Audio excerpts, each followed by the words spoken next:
This is the live pregame. Ohio State and Wisconsin, couple hours away. That's Jeremy Birmingham, and I am Austin Ward, getting set for the Big Ten opener for the unbeaten Buckeyes.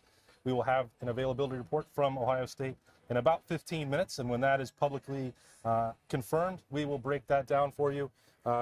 As always, there will be plenty to discuss at that moment at 5 o'clock. We'll do that during the middle of this show.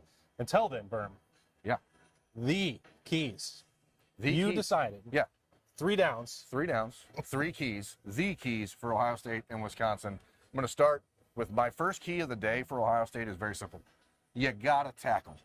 You have to tackle, specifically Tommy Eichenberg, Steele Chambers, Cody Simon. Those guys have got to be all over Braylon Allen. Wisconsin, we know their identity isn't changing. It's going to be the same thing that Wisconsin always does. Try to establish the run early, ground and pound. If the Buckeyes want to win this game by the spread, because that's what everyone wants. Good teams win. And great teams cover. And to cover, that means the linebackers are going to have to cover Braylon Allen and make sure that he does not have an opportunity to really get going downhill. This is not the same type of running back Ohio State's played in the first 3 games of the year, where if he shakes a guy or somebody misses him in the backfield, you got help behind you that's going to clean him up. This is not a guy you want your safeties to try to tackle one-on-one, or the Ohio State cornerbacks out on the edge. So first key for me is tackle, tackle, tackle. Tackle, tackle, tackle. T-A-C-K-L-E. Tackle.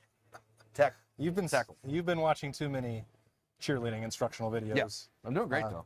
Shout out, by the way, to Ohio State for turning down the volume before the gates are open this week. So we got to be a lot closer to the field beforehand to do this. So props to Ohio State. Number 1 for me, Mike Hall. Mike Hall. Needs to be healthy. Probably nothing that can be done about that. He is the status that he is at this point. I expect Mike Hall to play, and I think that Ohio State needs to let him play as much as possible and as much as he can stand for what you're talking about, to defeat Braylon Allen, to defeat a Wisconsin offensive line that wants to turn this into trench warfare. Mike Hall is Ohio State's most impactful defensive player in my mind. Now, the production bears that out, and I know you can make a case for Tommy Eichenberg or Ronnie Hickman or anybody else, and I would listen to it. But the way that he played in the first 2 weeks, 5 tackles for loss, a couple sacks, he is a game changer. He's going to make it miserable for Wisconsin if he's close to 100%.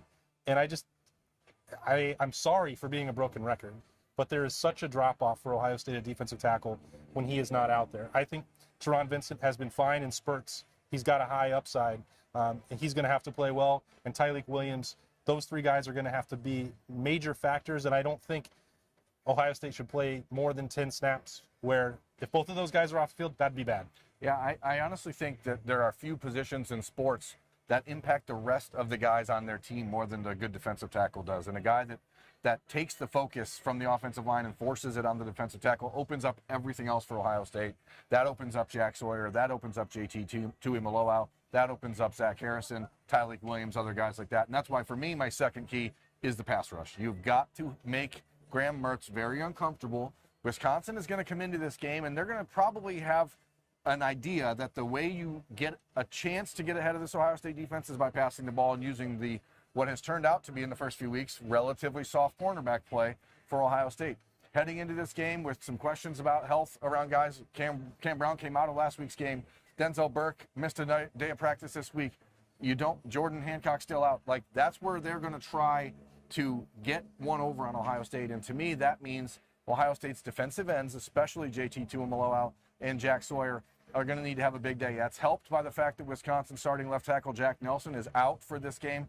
That's a big win for Ohio State.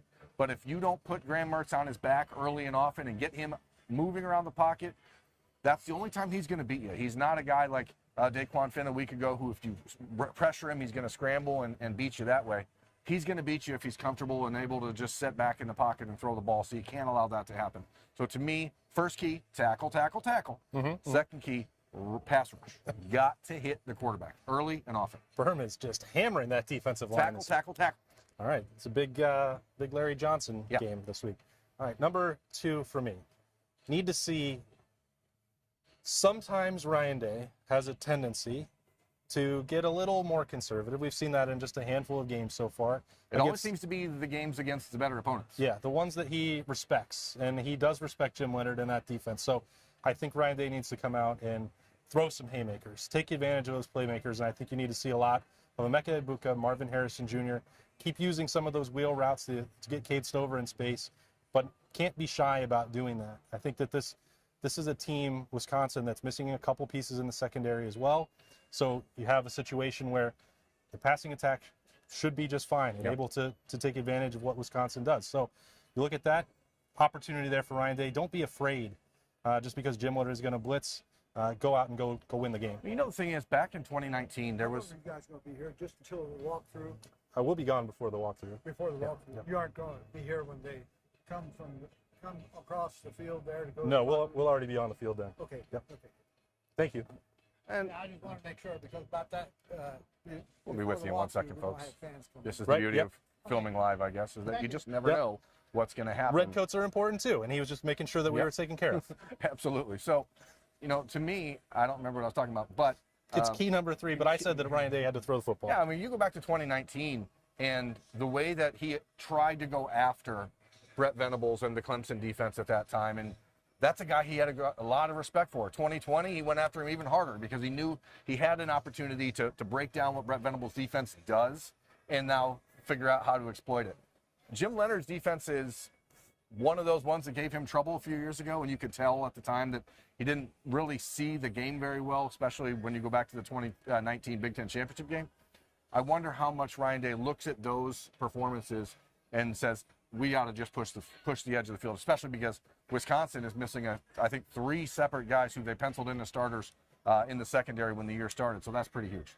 If the Redcoats are as aggressive as Ryan Day, or if Ryan Day is as aggressive as Red, let me flip it, scratch it, reverse it, put that thing down, and if Ryan Day takes a Redcoat mentality, Wisconsin not going to have a great shot. That is the answer. Redcoat mentality. Ohio State has to bring it, and that to me is why the third key is players, and this is going to be a little generic. Okay, let's hear it. The third key is Because players. so far it's been tackling and pass rush, very specific. The third key is players like Cade Stover and Mitch Rossi, because Wisconsin is not going to try and outnumber the Buckeyes with defensive linemen to offensive linemen. They're not going to do a lot of they like to blitz the linebackers. And Cade Stover, Mitch Rossi are going to have to be the guys to pick those up and keep C.J. Stroud clean. If C.J. Stroud is able to stay on his feet, that's one area. And again, I keep going back to that 2019 game and the Big Ten Championship game against Wisconsin. Wisconsin did a great job early and often of getting to Justin Fields and making him kind of have to speed up his clock a little bit. If you can do that to C.J. Stroud early in this game, I think we have a chance for one of those really annoying games that Buckeyes fans hate to talk about, like 27-21 or something like that. 27-21. If C.J. Stroud is able to see the field and make quick reads and get the ball out when he wants it and not have to speed it up, then this will be a big win for Ohio State. But to me, who's the guy picking up the blitzing linebacker for Ohio State? And that is the third key. You can't let Wisconsin hit C.J. Stroud from the edges, those free runners to the quarterback that they'd like to do. It's good. Number 3, you still are going to have to complement an aggressive passing attack by getting the hard yards. I think that this game and just the start of his season, I've talked about Mayan Williams. I had mentioned him in bold predictions. I think this features him more. I expect that Travion Henderson will play. We'll get maybe some confirmation of that in about 5 minutes. We'll wait and see on that. But the way he's playing, I've talked about it all week. Probably too much. Yep. But, Definitely too much. The way he's running, I think is better suited for success for this offense right now. The way he's cutting and going, he's a handful to take down. He made December, thought for sure he was out the door. I think Cincinnati thought that too. Hoped it. Yeah. So the fact that he came back, made a mature decision, you can see that maybe in some other spots on this roster where Ohio State wished that it had gone that way. It's not hard to figure out which scholarship numbers they wish were a little bit different on this roster heading into Big Ten play. But, hey, Mayan made that choice, and it's a good thing that he did. He's playing at a high level when he's out there. I think there's an opportunity for him to play even more tonight against Wisconsin, even if Travion Henderson is back, ready to go, confident on his foot, anything else. And on the flip side of that, you have to have the complementary styles of Travion Henderson and Mayan Williams for the Buckeyes offense to be at its best, especially because we don't know what's going to be going on entirely with the passing game and who's in, who's out. You want to make sure that Travion Henderson is there to be the home run hitter to Mayan Williams' ground and pound style. And Not that Mayan hasn't shown the ability to, get long on a play. He's been running the ball very aggressive. And I think that we've been a little hard on Travion. I went back over the last couple of days and I rewatched. I wanted to be clear, and I thought maybe I did a bad job of it. Yeah. I know when I was writing it and I had more time, I was like, this is not because I don't think Travion Henderson is good. Yeah. Like, that's not what I'm saying. I think his ceiling is much higher. Definitely when I was writing that on DTE, I thought I made that more clear. Maybe throughout the course of the week on video. Sometimes on video, we tend to get a little, exuberant. But I think the point is that the expectations for Travion Henderson are so high that when he performs what we would consider on the same level as Mayan Williams, then it feels like he's disappointing, even though that may not be the case. And it's not like he's not running hard. I think he's running harder now in the reps that he's had than he did all last year, even when he was at his healthiest. So I think it's just a situation where if you're a player like Travion Henderson, who we think is a All-American type Heisman Trophy candidate running back, you would expect to see some separation between him and Mayan Williams, and that has not been there yet. Right. So on a night like tonight, when it's going to be, this is one of those games where every once in a while, Ohio State, you're going to be just tasked with manning up, right? Wisconsin, they're going to come in here, they're going to try to outmuscle you because no one in the country outside of Alabama and Georgia can really compete with Ohio State athletically. So the only way you beat this team is by punching them in the mouth. And so Wisconsin's going to come in and try to do that. You have to have the 1-2 punch of Mayan Williams and Travion Henderson to deliver those counter punches. And I think, we feel confident that Travion will play tonight. I don't think that's an issue as we've talked about all week. It seemed like he was good to go on Tuesday or Wednesday night. He said he was feeling much better when we saw him at the Woody Hayes Athletic Center. And so I think the Buckeyes are going to look for that, very consistent, very balanced with C.J. Stroud. And unlike a lot of teams who run to set up the pass, I think this is a situation where Ohio State will pass to set up the run and allow Mayan Williams and Travion Henderson to get a little bit loose. A couple minutes away from the availability report, we'll break that down exactly at 5 o'clock when we get that release and we get the green light to publish some information that, spoiler, we actually already know. Berm, what did you think of Michigan today, quickly? Well, I think it's one of those nights where the entire top five so far that we've seen has been a little bit underwhelming. Georgia struggles with Kent State. Michigan wins by 7. Clemson wins in double overtime. It's one of those days where you're like, oh boy, is this one of those weekends around college football? So far, the teams that you expect to win have won, but it's not going to be one of those days where you're like, oh, everyone's just blowing out and taking care of business. Michigan, to me, they have the benefit of playing 3 preseason games, essentially 3 scrimmages. I don't know if that was a benefit based on what I saw. Yeah, I guess that is the question. Like, does that help you? And especially as we move into Big Ten play with a much improved Maryland, who they did play today. The conference is better, especially the Eastern Division is really decent and, in fact, pretty good in most cases. Penn State, of course, taking care of business. Michigan State is struggling right now with Minnesota, but I think Michigan State might be the 5th best team in the East. They're not good. Based on what we've seen so far. And just 95 mil sounds pretty good for Mel Tucker. It's worth it. It's 5 o'clock, isn't it? No. Not yet. We're almost there. You can keep we're going. just waiting for 5 o'clock, folks, because we want to talk about the guys that aren't playing today. We have some things to say. It seems like the Big Ten is in a position right now to where you need the best of the best to step up and dominate. This is Wisconsin's chance today to prove that they're the best team in the West, because it sure looks like Minnesota is taking that mantle and running with it. Yeah, what do you think of the weather? I think it's beautiful. This is Big Ten weather, baby. It's perfect right now. It's going to get a little chillier as we get into the night. I did bring a hat just in case. So post-game snappy stocking judgments. hat? Yeah. Oh. Post-game snappy J's. You may see me wearing a little wool stocking hat, but oh boy, you got to be ready for this. And it's a little breezy, but the sun is shining most of the day. It's beautiful. We got about 30 minutes until Ohio State walks into the stadium here. But until then, the consternation is going to be about who's going to play and who's not going to play, Austin. And, we talked about it. If you could tee that up for about 15 more seconds, we talked about it on Wednesday, that it was a little bizarre that Jackson Smith-Njigba, who was scheduled to meet with the media on Wednesday night, did not.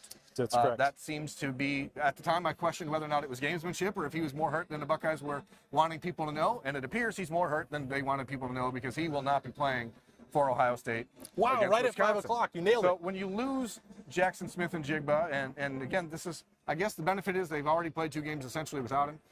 You've seen Marvin Harrison. 3, really. Yeah, you've seen Marvin and Emeka get themselves going, and the camaraderie and the chemistry. Wow. Wow. Wow. That's unnecessary. Holy smokes. It got loud. That was unnecessary. You want to flip over? Hold on 1 second, folks, because we're going to see what this looks like on our end. Sorry about that. What in the world? Anyway, we're good. Keep talking. Holy cow. So we're going to keep doing this. He's not the only starter out for Ohio State.